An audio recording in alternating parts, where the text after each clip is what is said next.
2, 1. What's up, race fans? Mike GP here from GridRival, joined with me by William Laddie, our principal software engineer, and Ryan Booth, our director of business operations. Not with us today, Ross, but we're going to make do without him. We're here today to talk about the Miami GP and the preview and our strategy going into it. So first, before we get started, if you're not subscribed to the YouTube channel, please do so. Rate, review, subscribe, leave an app review for us. Do all of those good YouTube things. We appreciate it. So we're going to be starting today off talking about the race that just happened, China, and our thoughts, observations, and how we're doing. So already saw the first question in the chat is who is leading the league right now? So I know who to take focus on. And that's a good segue to our China recap. I retook the league, followed by another member of our team. Then I believe William, then Ross, then Ryan, if I'm not mistaken. So, but you should listen to all of us. Everyone's got good points. So yeah, the China recap, I would say, in many ways, China's not even over because I think just today, Aston Martin is still asking for a review of the results of China, which is a super interesting thing. I mean, that's happened a couple of times in the past, but not terribly often. So we'll see if that changes anything. But yeah. Well, I mean, I don't think it's going to change the result because he didn't finish the sprint. So he was protesting the sprint specifically that he didn't finish. I think it's going to be more about getting rid of those penalty points he got on his license than trying to change any sort of result. Right. 12 penalty points in 12 months gets you an automatic one-race ban. Right now, I believe Checo and Sargeant are both sitting on 8 after China. So they got to be a little bit mindful about how they're driving. I'd like a review on Logan's penalty points. I don't know. I don't think he's accumulated that many. So I think there's some anti-Logan stuff going on with the FIA. Yeah, that last one, the the yellow flag overtake, that was a pretty dodgy call, in my opinion. Like it's something about like who crossed the safety car line when somebody was exiting the pits. That's what happened to China. Yeah, despite for the American viewers on the call and us, we're all based in the U.S. Being up super early to watch the China race. Definitely glad that this is kind of the last time zone unfriendly race in the F1 calendar. But I definitely enjoyed the race overall. There's just the shenanigans that occurred. And how that resulted in the game itself with GridRival. We had a couple of, I would say, winners and losers coming out of China as it relates to the app. We could shift into talking about that, starting with winners. And I'll take the first and easiest one. Great to see Lando on a podium. I thought that was really good. I think a lot of players who had Lando benefited from that, rose in value 1.3 million, which is not too shabby for one of those drivers who's priced already towards the top of the market or towards the higher end of the market. So that was a really good move. Who'd you guys have for winners? I got another winner that might be a little bit under the radar. Alpine. They were less trash than usual. And in fact, they came close to scoring a point. So the question is is that for real? Is China for real? We shall see soon. Yeah, I would say another quiet, strong performance from Hülkenberg in the points again. He's been, he's outperformed my expectations, I would say, pretty vastly. And I think he's been doing pretty well for anyone who's been putting them in their lineup. And Haas is a constructor.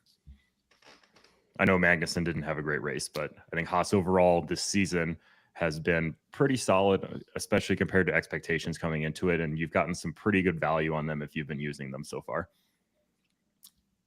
Yeah, agreed. On the loser side of the fence, I'm going to start off with the double DNF of Racing Bulls V Carb, whatever we want to the team formerly known as AlphaTauri, formerly Toro Rosso. They had some pretty big value drop. Ricardo down 9 million and Sonoda down 2 million. So they didn't do well in China from a grid rival perspective. They didn't do well from any perspective. Sonoda Talent Driver really tanked me this week. Yeah, I didn't use him as talent driver, but I rostered Sonoda. I used VCarb as my constructor. So as you can imagine, I was also a huge loser from China. It was a very bad week. We are ready to move past it. We're out of China. No more 3 a.m. races. We're back in the best country in the world. We're ready to, I think my team's ready to really take a huge step forward. We've hit the bottom of the barrel and it's time to rebound. But yeah, VCarb was a complete disaster. I think Ricardo actually showed he might have had a chance to have a decent finish. That was a mess. Sonoda was bad from the start. It was just a pretty bad handicap from my perspective. And they were bad in the sprint as well. I think they just didn't get the car right, apart from all the running into things problems that they had. Like they just didn't that have doesn't pace. help. Yeah, and I think across the app, Sonoda and Stroll going into China were probably like the top 2 talent drivers or the top 2 selections that most players are making for talent drivers, and that didn't really pan out for China, whereas the Hulkenberg did, and Hulkenberg now jumped in salary value up above them. So when we talk about talent drivers now, I think Hulkenberg is definitely squarely with Sonoda and Stroll, and then even Albon, because Albon had some value increase as well. So the interesting results from China. Another one on the loser side, if we have to talk about Lewis Hamilton. I mean, talk about, everyone says the sprint is a spoiler of the race, but I had Hamilton on a bunch of my lineups, and I went through an emotional roller coaster of practice not going well, me considering dropping Hamilton in 1 or 2 of my lineups, but keeping him in a few others, then him crushing the sprint, and then, not performing in the race. It was pretty wild. I think we have to put an asterisk on the sprint for China because we got a jumbled grid. We had some rain during the sprint shootout, which is the qualifying for the sprint. That gave us a jumbled grid, and we see how hard it is to pass in race conditions in these cars. And so that buoyed Hamilton. He had a good qualifying and did well in the sprint. Couldn't repeat that for the Grand Prix itself. But yes, I would still say sprint spoils the race if the conditions are the same. Same with sprint shootout and qualifying. If the conditions are the same, if it starts raining, that totally goes out the window. I think the weather looks okay for Miami this weekend. That said, it's Florida. You never know. But weather seems okay. So I think we are going to get all the spoilers starting on Friday when we have the sprint shootout, which is a reminder to all of you watching and listening.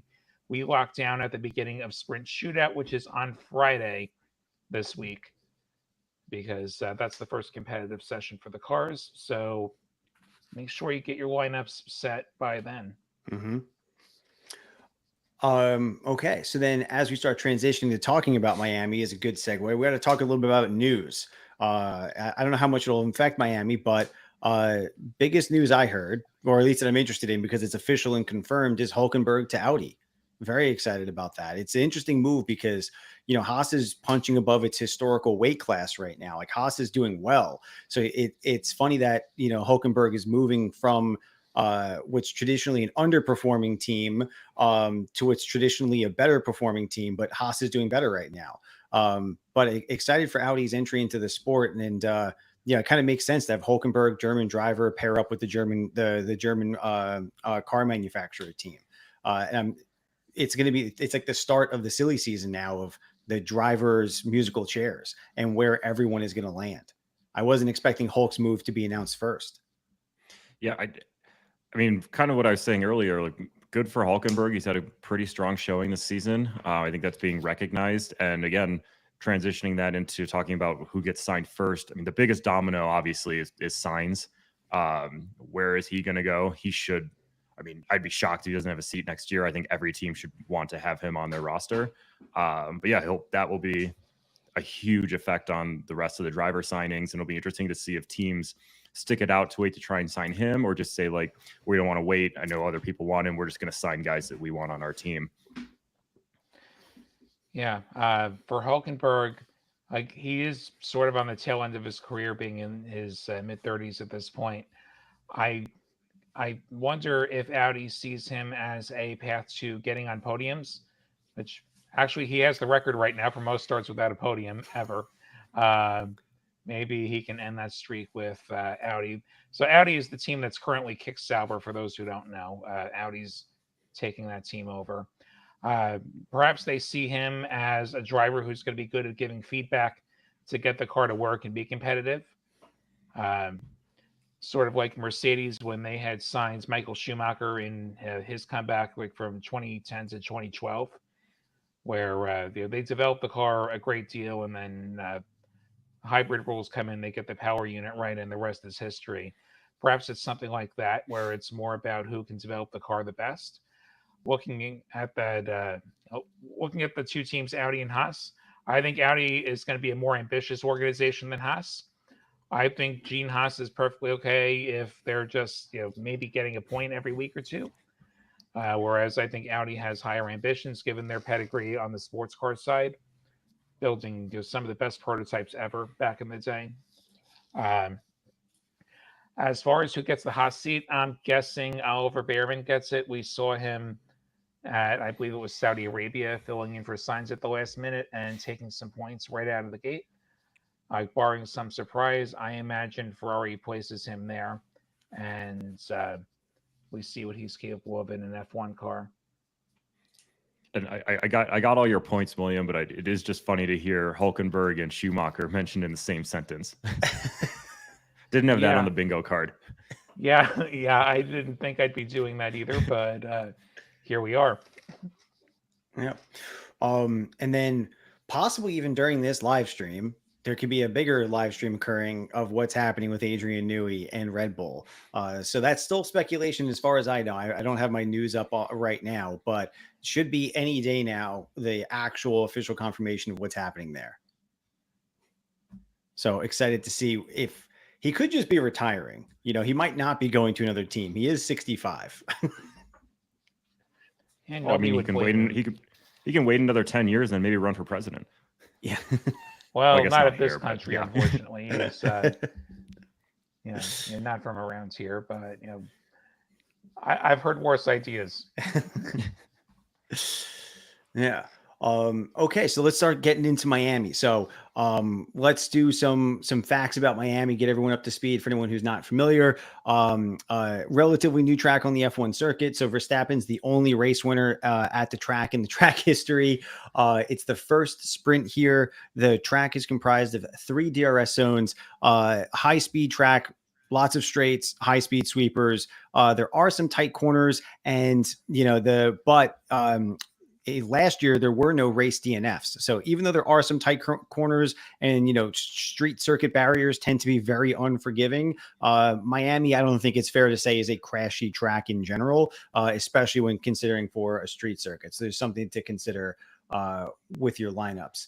And also Daniel Ricciardo, he's likely, there's a good chance he does well, but he's starting with a 3-position grid penalty on the race, not the sprint.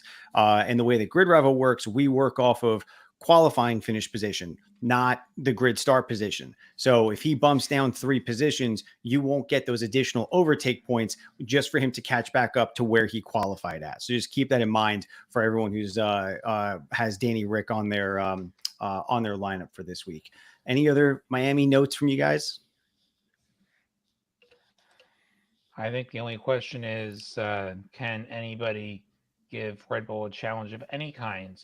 Can we avoid a Red Bull 1-2? We did in China. Norris took second place in China. Can we see something like that again? Are we going to see McLaren rise above Ferrari? Like we got a hint of that in China. Sorry, there's a fly in front of me. Anyway, I think those are the big points for Miami. I'd also like to see if Florida man Logan Sargeant can get himself a result. He's had one misfortune after another, and luck's got to turn around sometime. Yeah, I think Logan is pretty clearly he's on track for a points finish, I would say. I'm hoping for a podium, but I think right around that P8, P9 spot is where he would pretty comfortably settle in with being home.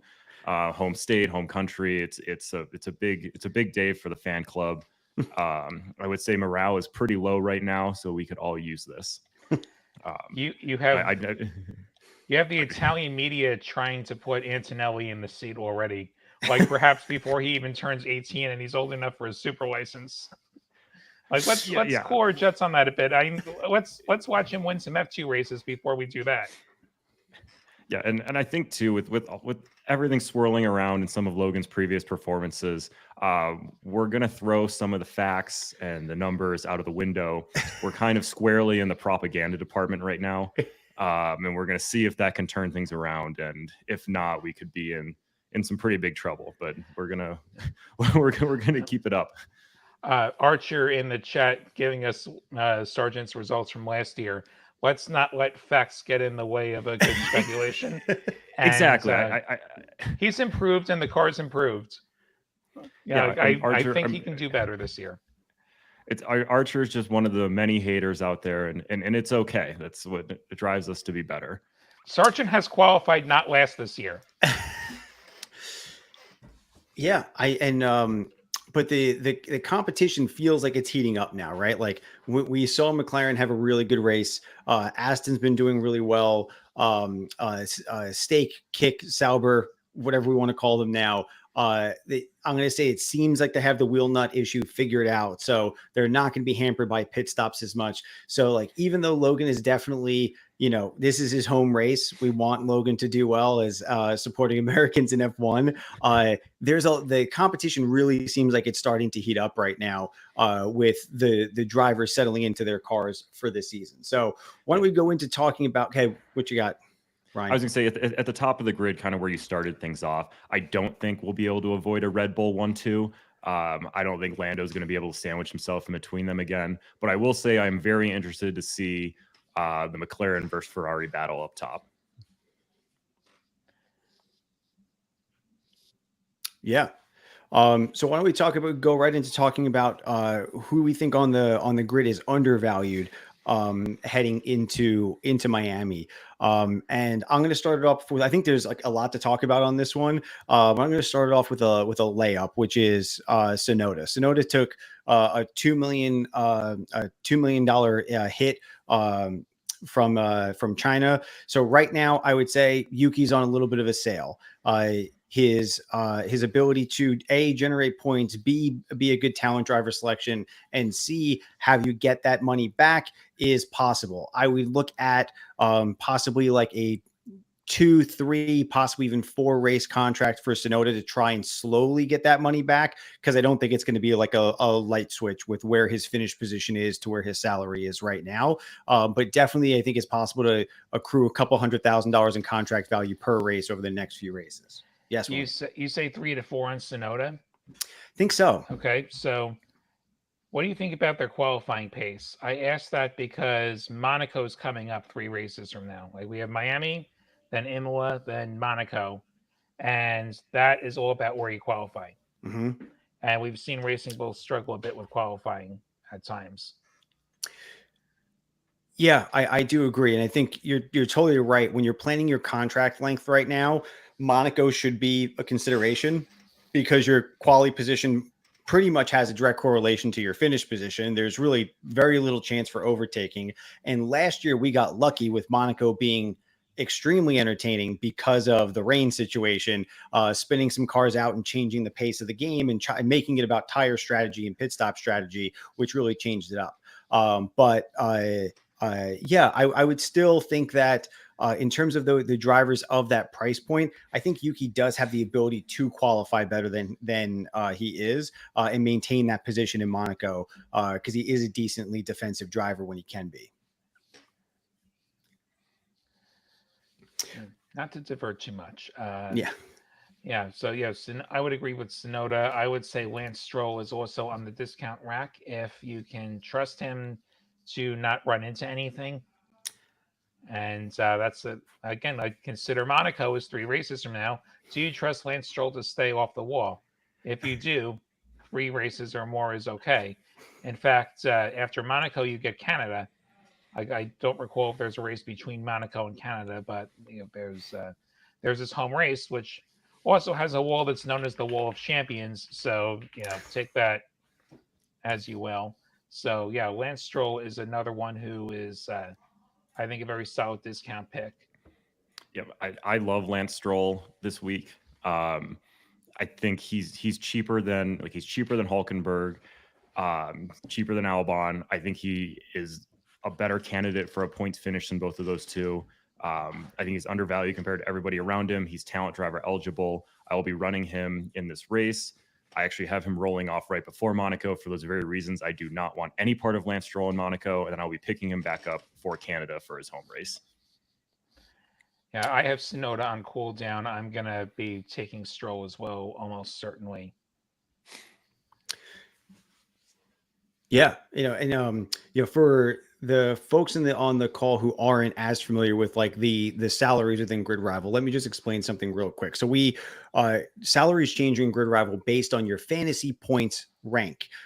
So not your race position finish. So for example, for China, Hulkenberg finished 10th in fantasy points earned, which allowed him to get a $1.2 million increase in his contract value, because the base salary of the 10th ranked fantasy points driver is 17.7 million. So the point I'm trying to make here is, between Hulkenberg, Sonoda, Stroll, and Albon, all of them have the potential to be a 10th or 11th ranked fantasy points driver, which would all come with some pretty significant upside. So right now is a pretty critical point to be thinking about your talent driver selection and that middle of the pack grid in general, because right now, I mean, we could see an Alpine turnaround and have them, climb up in value. Same thing with Stake, because they lost a lot of value with the lug nut issue.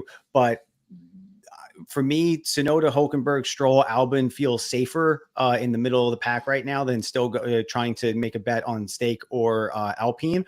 And they still have a lot of upside, both on points and on salary. So I'm thinking that almost that entire section of like the top ranked talent drivers are eligible. And I saw a question in the chat, if Hamilton falls below 18 million, what happens there? So currently Hamilton's at 19.2. So he would have to have like a DNF essentially to fall below 18 million. So now if you sign Hamilton for a 3-race contract, he's at, let's make math easy, he's at 17.9 million. He's talent driver eligible. Even if you have him for 2, 3, 4 more contracts, if he becomes talent driver ineligible, then you cannot select him as a talent driver again. So you need to have a backup on your lineup. So if you're going to run Hamilton or you're going to wait on Hamilton expecting to use him as a talent driver, if he just performs, you basically will only be able to use him for 1 race, depending on how much value he loses or gains before you're going to need to have a backup talent driver there. And he can become talent driver eligible again if he bumps up to 18.5 and then has another DNF and goes back down. Then he is talent driver eligible again. It's just what his salary is for that race weekend. Mm-hmm. Yeah. Anyone else on the underpriced side? I mean, it feels like the whole bottom of the field, Magnussen, Ricciardo. I mean, Ricciardo has the grid penalty. Bottas lost 1.2. Where Zhou went up 1.3. So it feels like this is a good week or a good race to try and make some money. I'm just speaking personally and kind of looking at the app. I didn't see massive value swings on pretty much anyone's lineups. I didn't see several $1 million swings last race, but I definitely could see several $1 million swings this race. Oh, I lost $4 million. So I had a pretty big swing in a negative direction. And speaking of undervalued, like if you want to try and catch the falling knife with Ricciardo, like I think he is undervalued here. But then again, you are stuck rostering Ricciardo in a season where nothing is going right for that team or that driver. But I do think he is for sure undervalued for what he's at right now. If you really want to try and do that. Yeah. On the constructor side, I think if you look at any of the bottom constructors, Haas, Racing Bulls, Williams, Kick Sauber, you can speculate on any of them. I think Williams probably has the most upside of the bunch if Sargeant can just get an entire race together without the steering wheel glitching out, or a botched pit stop, or a weird penalty on a safety car. Like it's always something. Like if you get a clean race, I think Williams probably takes the biggest jump of any of the constructors. We did see Alpine gain value last week with their flirting with points, but I am still not touching Alpine. I think that at best, like they're valued correctly. I'd need to see actual points before I could start considering rostering them. If we want to talk about undervalued constructors, Yeah. And friendly reminder for all the players, the constructor could swing $3 million per race, whereas a driver can only swing $2 million per race in terms of contract value change, which is why you saw Racing Bulls lose $2.3 million of value coming out of China. So if they just kind of perform in the midfield, there could be there would be likely some pretty decent contract value increase there. But you're really only going to get that 3 million bump when something pretty drastic happens. There's a top team DNFs and a bottom team like really overperforms, and then you're going to see that $3 million swing both ways. But as of right now, especially coming out of China, Racing Bulls was the only team to really have a big value swing. Everything else was just a couple 100,000 in each direction, which is making me think that the constructors are starting to sort themselves out until we see what happens with, say, Ferrari or McLaren, or we see what happens. If Sauber shouldn't be the last ranked team in the game. I am looking towards Sauber for long-term constructor value, and I'm interested in that because I do think Sauber could be outperforming some of these other teams as a constructor. And William, as you said, Alpine's probably going to have a redemption arc this season. It's just calling exactly when it's going to happen. And I don't think that's going to be Miami. Usually you start to see more substantial upgrades once they get to Europe, which will be the race after Miami. They'll get to Imola, and then you get a bunch of races in Europe apart from Canada, and you tend to see more upgrades there. That's when I think the constructors will start to destabilize again. Right now, like Mercedes says that they're bringing upgrades. We'll see how they work. You only have one practice session on a sprint weekend, so this is kind of an interesting time to be trying new pieces, unless they're feeling a little bit desperate and they maybe think they can't wait until Imola and they got to start taking bigger swings at it now, which I don't blame them given the results they've had so far. So, that's what it comes down to, the upgrades and do they work? Yeah, agree. And getting back to which constructors have some value here, I'm kind of pigeonholed into running a lower value constructor just based on the way my team makeup is, which is probably a bad thing based on how things have been going. But I would only really look at V-Carb and Haas. I think they're down near the bottom, decent value. I think they'll put together a solid race. Haas has been more consistent. And again, if you're brave enough with V-Carb to try and catch the falling knife, I think there's a ton of value there. But again, it could all blow up in your face like it did in China. Do you think they're in decline? Do you think that they're going to start consistently getting beaten by Sauber, beaten by Williams, beaten by Haas? I don't think so, but I've been saying that for a couple of weeks now. So maybe I'm just wrong. Maybe I just have a blind spot, and that's entirely possible. The standings have showed that. So I've started to cool off on Racing Bulls. I was very bullish on them after preseason testing, and I cooled on them somewhat. And I might be getting even cooler on them now. I'm going to pick up Lance Stroll for 2 races, I think, Miami and Imola, and then assess where the midfield drivers are at with what I do for Monaco, and whether Racing Bulls is a part of that. I have Red Bull as my constructor now just to generate points fairly consistently. And when that rolls off, again, going to assess and see where there's upside. Mm-hmm. What about on the overvalued side? I mean, obviously Perez is overvalued at 30.1 million. Verstappen's closing the gap. Verstappen is likely going to go higher than 30 million now that he'll have personal improvement points for the next several races until that rolls off. So Perez definitely overvalued comparative to Verstappen. Verstappen has better salary upside and better consistency on generating those points. But in terms of the top of the drivers, I refer to them as like the blue chip drivers. Like those are your drivers north of 25 million who this early in the season, you really probably can only afford one of them or at best two if you're taking a big sacrifice, probably on the constructor side of the fence. And for me, it's with where they're valued in the season, especially with Norris now gaining 1.3 million in value. I'm going to say that they're not all overvalued, everyone over 25 million, but they're pretty accurately valued to the point where I'm going Verstappen for like the reliability. So I'm parking 30 million there, keeping that 30 million there. I don't see the kind of risk reward right now of Leclerc, Norris, or Sainz when I could have Verstappen for a little bit more and have a little bit more assurance that that money is going to be spent wisely and I'm not going to lose a bunch suddenly. What are you guys doing on the top of the field? Or do you feel anything different about that on the overvalued side of the fence? That bunching of it's all going to come down to how people feel about Norris versus the Ferraris.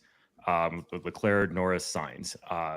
One of them's probably undervalued and going to generate some value this week. One of them's probably overvalued and going to lose some salary this week. It's just all a matter of how that shuffles up at the top.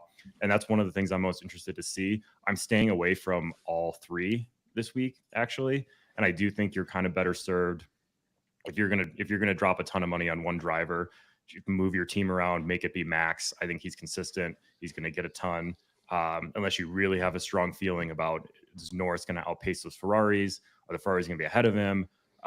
That's what it's all going to come down to with those three. If I had to take a pick, I probably would just roll with Sainz because I think he's the cheapest of the three, not by a ton, but and it would never be Leclerc for me.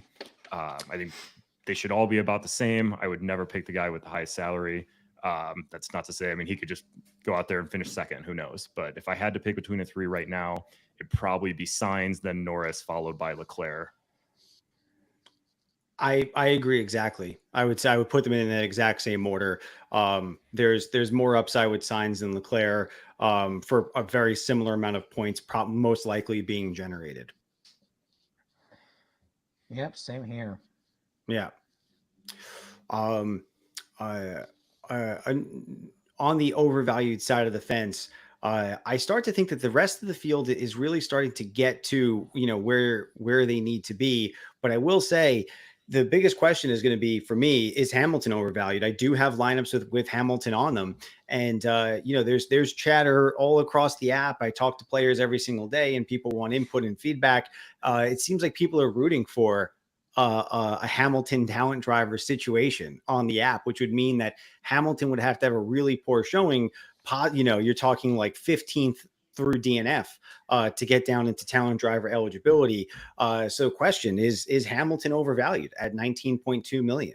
Do we believe that Hamilton will be talent driver eligible in the next race or two? He's teetering. I think he's at his ceiling. I haven't seen anything from Hamilton this year, apart from the sprint with the jumbled grid. I just haven't seen anything from him that tells me he's going to consistently do any better than 8th on a given weekend. And so I'd say he's at the ceiling. I could see him dipping below 18 at some point. Maybe not staying there for long, but certainly dipping below there. All it takes is one problem. And he's not somebody that I would sign for his upside. The ceiling for the Mercedes is probably about 5th place on a given race. But I think Russell is more capable of delivering that than Hamilton right now.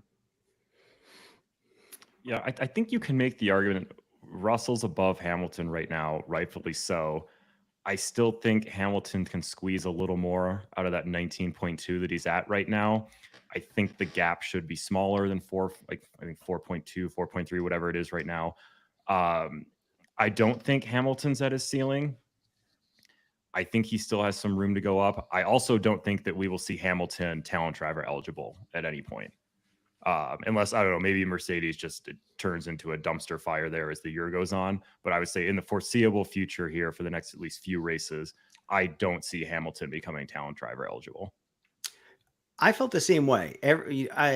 I was very curious as to why so many players were thinking that. I mean, I know we got close, and it is possible, but I never thought that it would actually happen that Hamilton would be talent driver eligible. It's been Alonso the last 2 seasons who has been the one who has dipped down to talent driver eligible and then came back up out of it. So to see Alonso trade places with Hamilton, I didn't have that on my bingo card for the I'll give you season. a super easy scenario where Hamilton's talent driver for Imola. He qualifies midfield like he always does, and he has contact on lap 1. That's all it takes. Yeah. Right. I'm not banking on it, but yeah, I think that's the only way that would happen. You look at even like in China, that it was qualifying was a complete disaster. Like everything looked like it was going wrong, and Hamilton's still able to get in that car and pull off enough. Like he gained value in our game. So I think it's even when things go terribly for him, he's able to put together enough of a race with that experience to go up. And yes, like the only way he comes talent driver eligible is if someone like T-bones him. Yeah, I would mention that Hamilton did score 19 points in the sprint. That also buoyed him last week. It did. Yeah. Yeah. Well, priced right above Hamilton is Piastri. And we haven't really talked about Piastri that much on the call yet, but Hamilton's 19.2. Below him is Hulkenberg at 13. Pretty significant drop off. But right above, you have Piastri at 21.5. If I had that kind of call it 22 million of spend available in my bank, or I was looking for a driver in that caliber, right now I am picking Piastri over Hamilton. We have. We'll see what the McLaren upgrades do, but your closest comparison is always your teammate. And Lando was on the podium last race, and I think that was a well-deserved podium. I don't think that was just by, pure chance. He had a really bad start, but he recovered really well. So I could see Piastri doing well, gaining value. So if you're looking at that, upper midfield, like right above talent driver, and you're looking at Alonso, Piastri, and Hamilton, Alonso's already gained a ton of value. Piastri probably still has more value to go. Yeah, Piastri's ceiling is higher. His car's ceiling is higher. Yeah. Like, how often is Mercedes going to podium? Probably not very. How often is McLaren going to podium? And Norris got second at China. I think we're going to see them on the podium a lot more often than we are Mercedes this year. Mm-hmm. So I like the ceiling on Piastri, even though he hasn't quite performed up to where Norris is yet. I think out of those 3 with Piastri, Alonso, Hamilton, I'm going Piastri every time. If your budget doesn't allow it and you don't have that extra 2 million, then Hamilton. At these prices, I would never roster Alonso, because I would be rostering Piastri over Alonso every single time. They're exactly the same price. I think Piastri has more upside. I think he's in a better car. I don't see any reason whatsoever to be having Alonso on your team just based on having Piastri right there. Yeah, agreed.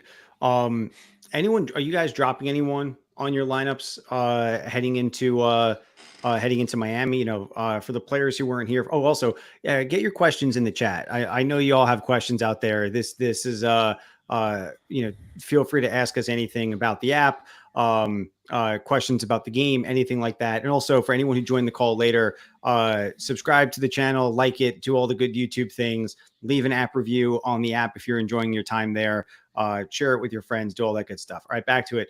I had planned my lineup and contracts around the sprint races. I did that from the start of the season. So I didn't know exactly who I was going to pick, but I kind of had an idea of who I wanted to be in those sprint races that kind of more or less happened. So going into Miami, this is the first race for me this season. I actually don't have a driver ending their contract.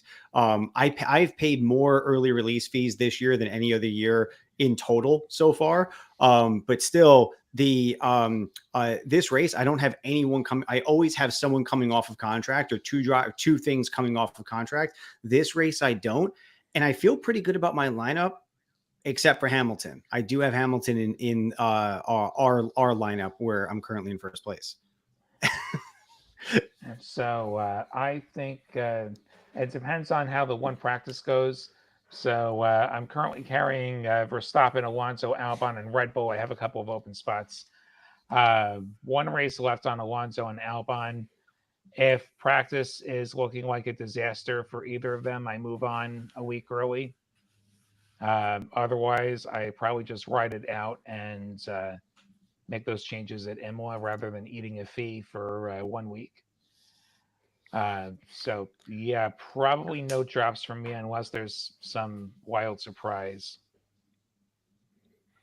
Yep, I would wait till practice. Just to echo William's point, I don't think there's anyone right now that is screaming, cut them for the fee. Because even like I said earlier, I would never roster Alonso because I would take Piastri every single time. But if you already have Alonso on your roster, I don't think that difference is big enough to warrant, oh, I have to cut him, unless He's unless a he looks like hold. trash on. Yeah, He's not a sell. He's not a buy. He's a hold. Yeah, I would agree. I would practice withstanding. Yeah, I can't really think. You'd have to be in a pretty specific situation right now of like unfortunate events that you'd be paying early release fees right now with where the drivers are placed. And again, the advice is always wait for practice before you pay early release fees. But we're only going to get one practice session for this race. So it's not going to be much to go off of. So there's going to be a little bit of guessing. Talent driver. It's always the big question. So on my end, I have lineups with Hulkenberg, Tsunoda, and Stroll.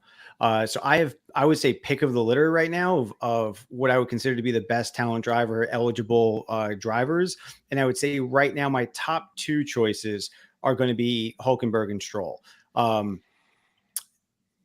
I'm going to end it there for now. Those are my top two choices out of available drivers that I have. What about you guys?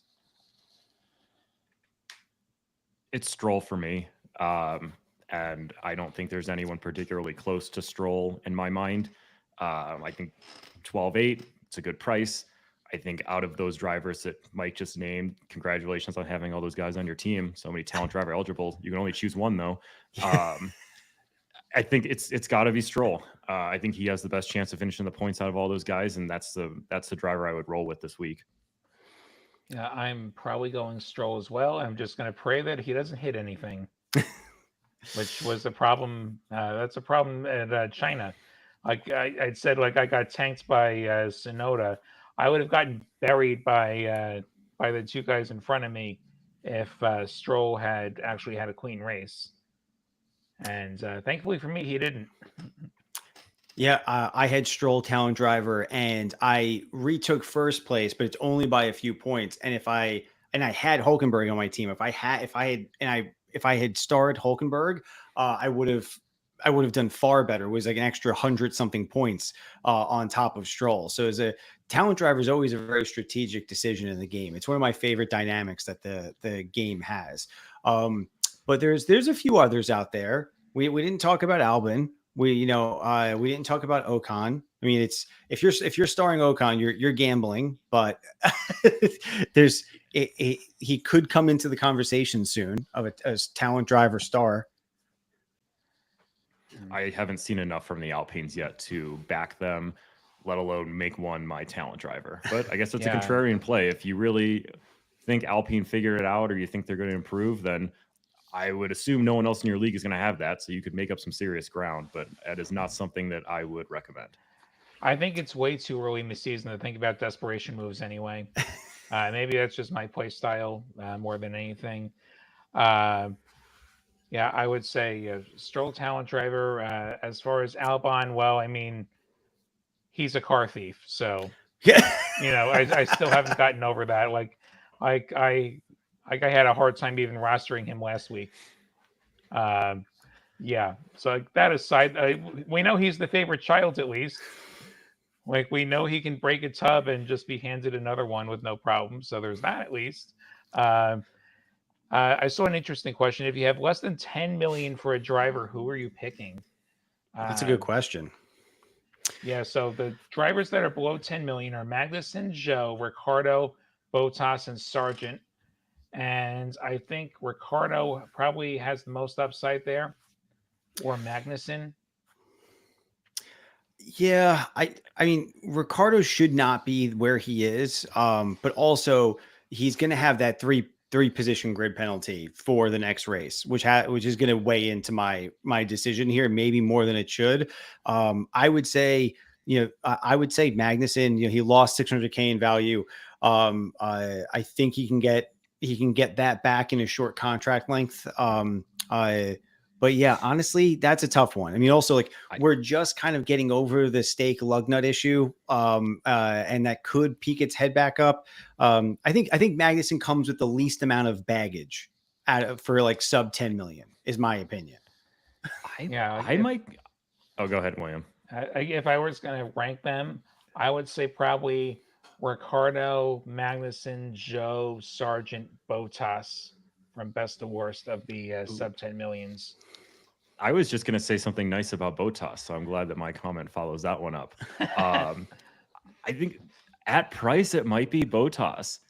I mean, the obvious answer is Sargent at 5 because he's going to score points this weekend. But if you haven't bought into my hype machine, like Bottas might be a guy that could do something for you at 6.2 million. That's a lot of room to grow in value.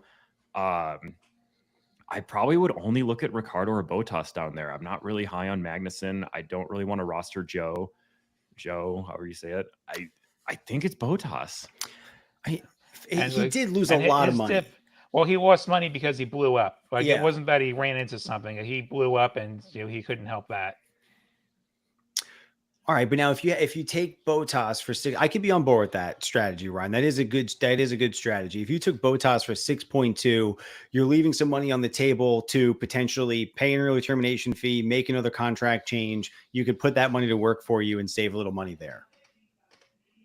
Yeah, depending how people's rosters are kind of formulated, like if you need to penny pinch a little bit, like I think you could do a lot worse than Bottas at 6.2. I think it's a solid move.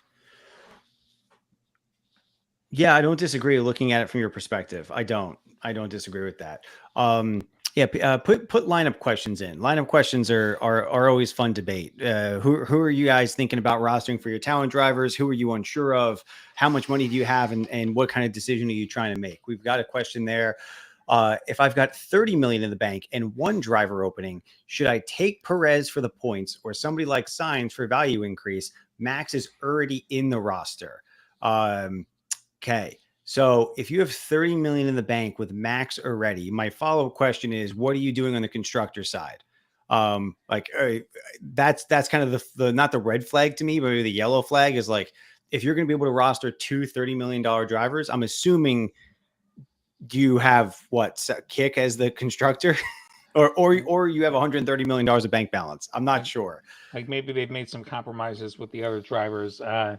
If it's 30 million, if we're looking in that top tier of drivers, Checo's the last one that I'm going to touch because he's almost never going to score teammate points, and because he's at the ceiling for value already, like his value will decrease, and I think you're going to get a similar amount of points from like a Leclerc, Norris, or Sainz.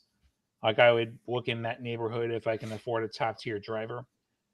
Most expensive doesn't always mean best, remember. Right. And I think, Perez probably scores more points than Sainz this week. I think if this is the last race of the season and you're asking that question, I would say sign Perez for one race.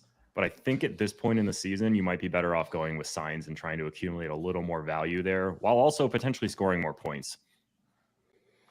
Yeah, the thing to keep in mind with these like north of $25 million drivers is like, it always carries with it more downside on contract value, right? Because they're going to go up slowly, but drop heavily. So, if they rank second, third, fourth, fifth in fantasy points, they may be flat to slightly positive. But if they have a bad race, they have an accident, they have a mechanical failure, and they finish, they don't finish or they finish towards the bottom, you're going to lose all 2 million. So you want to make sure that my strategy for signing drivers north of 25 million is it's never for a short contract length. I always want to try and recover from any sort of DNF situation. So I'm always looking at 3, 4, 5 race contracts for drivers over 25 million, just if that helps in your decision there.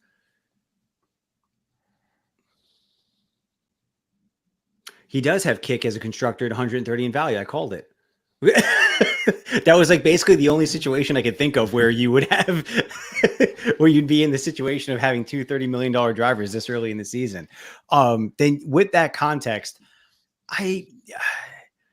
with that additional context, I don't know how I feel about kick as a constructor. If you have 130 million in the bank, but to each their own, you got 130 million in the bank. You're doing something right. Okay, you know what? This is a sprint weekend.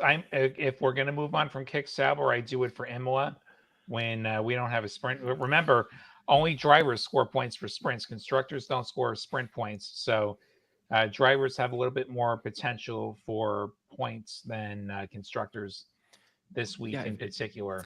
But yeah, I would reevaluate the constructor spot after this race. If you have 130 million in the bank, don't listen to anything we're saying. Just do whatever you've been doing because it's clearly working extremely well. Maybe you should be hosting the show because you're clearly better off than we are. More than ours. Yeah. So congratulations. That's a solid start to the season right there. Yeah. Wait, how many points? Respond in the chat with how many points you have. I want to weigh this out because 130 million would put you potentially at the number one spot in the whole game in contract value because everyone in the top 100 right now has between 120 and 124 million. So yeah, I'm interested in how many points you have because this would be interesting. Maybe we have you on as a guest to talk about this. All right, who do we got? What are the questions we got? Should you drop Checo? Colin asks. What would you do instead of Checo, instead of Perez? That would be my question back.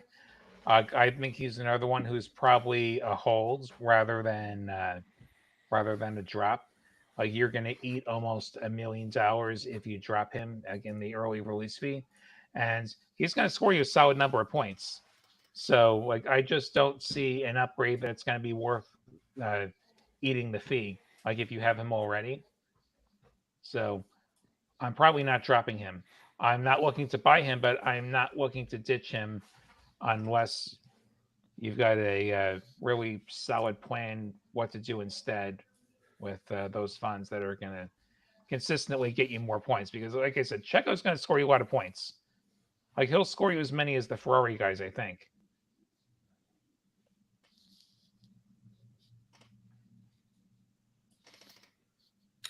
I'm reading through some questions here.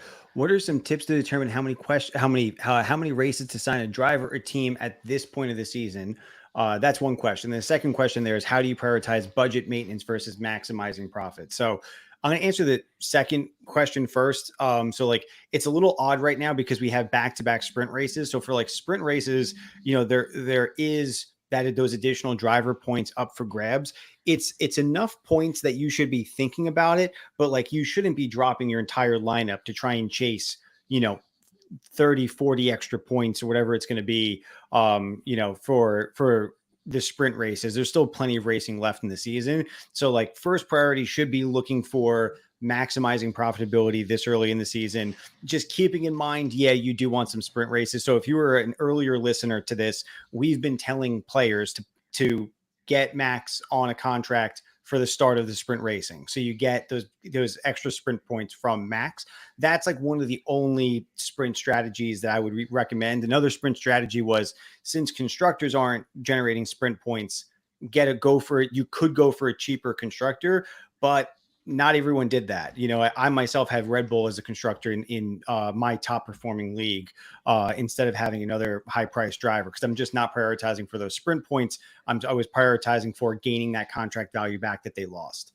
I would say if we're looking at maximizing profitability on a contract, what you want to do is figure out how long it's going to take for that driver or constructor to reach what you think is their value ceiling. Maybe somebody had a bad week and they lost 2 million. Are they going to gain it back in 1 week if they return to form? Is it going to take 2? I probably set my contract length around there if that's my priority. If I'm looking to generate maximum points, I'm probably going longer on the contract. The other thing I'm considering is if there are any special scenarios ahead of time, like the sprints were one thing. Another, like I alluded to this a bit earlier, Monaco is coming up. Monaco, you're definitely going to want to prefer people who qualify better. There are some teams that qualify better than they race, some drivers that qualify better than they race, and I would be mindful of who's going to be on contract 3 races from now. We have Miami, then Imola, then Monaco, because it's going to be all about that early track position there, I think. Yeah. I'm going to answer a few quickly to just get caught up on a couple since we got about 5 minutes left. Is there a way to see who scored most points per race, like a global leaderboard, but race specific? If you're talking about other versus like other players in your league, no, you cannot do that. It's there's if you go to feedback.gridrival.com, you could add any ideas or features you want to see in the app to that page, or see if it's already there and kind of vote on it. And then we review that weekly in terms of what we're going to kind of invest in building into the app in the future. And I saw another similar question. If a team is complete before lockdown with a talent driver, but is not selected, could the feature be implemented to select it automatically on lockdown? Generally, as a rule, or how we've approached this season specifically, is like GridRival is not interfering with player lineups. It's very complex in that situation. I don't want to go too far into it and eat up time, but we don't really want to be involved in touching player lineups. We have the minimum points rule, and your commissioner can assign manual points at their discretion. But generally, GridRival stays out of your player selections. There was another one where it was a. Hey, you guys see anyone you want to answer? Russell or Alonso for this weekend? I think that comes down to price. If you have the money to spend, I think Russell's the better driver. I would go with Russell over Alonso. But, there's a $2 million difference, so you can only fit Alonso in. I would go with him. But again, if you only can fit Alonso in, I would take Piastri over Alonso. So, well, the other thing I would say is that Russell has more downside, with that $2 million gap, if that's a concern. I would go Alonso just because I'd rather save the roughly $2 million and put that to work elsewhere, because I think they're going to generate similar amount of points that it's worth the price difference. But also, I find Alonso to just be a more exciting driver. So except for like when Russell crashes, that's exciting. But I find Alonso to be more of an exciting driver. So when he's in my lineup, I just enjoy the race more. It's not the best strategy decision, but I like Alonso there. What else we got? We got a couple minutes left. Any last minute questions? Quick ones. How much longer do you think Hulkenberg will be a solid pick? Surely the Hulk train has to end eventually. Maybe, maybe not. There's still a pretty big gap, but Hulkenberg's at 13.9 million. If he, and I said this earlier in the call, if you weren't here, the base salary for 10th rank fantasy points is 17.7 million. So if he's just able to stay consistent 9th, 10th, 11th in fantasy points, not race finish position, but in fantasy points, he's going to keep going up to in contract value. I mean, the Hulkenberg, Tsunoda, Stroll, and Albon all have upside to get closer to becoming talent driver ineligible, from where their current salary is to where their salary can be to becoming talent driver ineligible. So there's a decent gap there. The question is who would, if Tsunoda or Albon or Stroll overtakes Hulkenberg, so what? They're all going to go up in value if they all just stay consistent. Like I feel like they're not coin flips, but we're probably getting, in my opinion, I think we're getting closer to coin flips. It's who do you trust more on a given week? Yeah. I trust Stroll less at Monaco. And you know what? Like if we the upside with Hulkenberg, if we're going to really think about it as well, is I think he is better than his teammate. I think he is better than Magnussen and has a better chance of scoring some teammate points on a given week, whereas Stroll's not getting teammate points unless something happens to Alonso. Stroll's not getting teammate points, period. Tsunoda probably will score teammate points most weeks. He seems faster than Ricciardo. Agreed. Yeah. All right, we're getting towards the end here. Again, reminder, we have a Discord link for our Discord in the top of the chat. Subscribe to the YouTube channel, like the video, leave us an app review in your respective app store, subscribe to notifications in the app so you could join us again in the future. Feedback.gridrival.com for any product or feature ideas, support@gridrival.com, email address support@gridrival.com for any or questions or concerns you might have that you might be experiencing. But that concludes us for the Miami GP preview. Hope everyone had fun, and we'll see you next time for Imola. Thanks, everyone.